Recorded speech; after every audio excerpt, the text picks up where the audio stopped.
I stood standing in front of the bathroom mirror at the age of 7, hoping to open my eyes wide enough to look more like the pairs of my parents'. Appearances never changed, but always tried to rearrange, whitewash the thoughts of a guilt of a concept I could never frame. So I tacked it on the back wall of my closet, pretending that I lost it amid stockpile piles of misplaced anger that played the ammunition for family arguments. I took my fear and swallowed it, rested all my hate on my tongue and cocked it, let the frustration fester till I fractured my speeches once fluid notes, making the world feel slightly sloped. Everything backslid toward my self-centered core. Identity crisis was my idol, call it ISIS. I thought it gave me license to set myself apart from the world. Instead, it stood upright, a dagger dance, a whetstone pirouette, carving out a resting place in my mind. I was just a goat skin bled dry of its bitter wine, a handless clock told by a dark how to keep time. This is for every child that sits behind a history book that wasn't written for them, so they cover up their pain with artistry, the edges where the text stopped and the crayon canvases begin,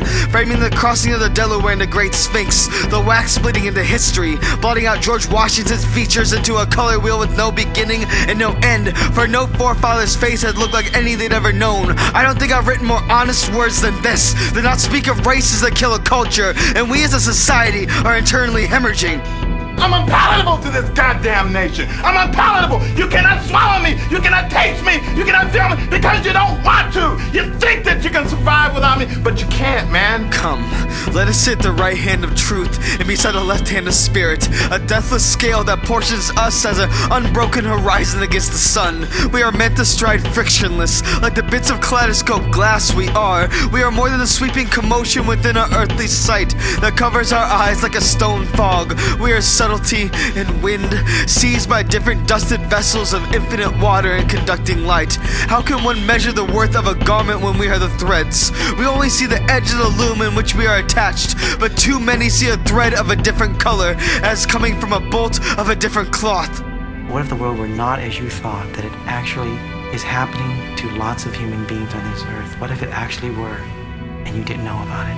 What would that mean to you? Oh, that's very saddening. You don't want to believe that man can be so cruel to himself or his own kind. I do not want to accept that it has to be that way. 24 years of spotless anger, 19 years of wringing hands.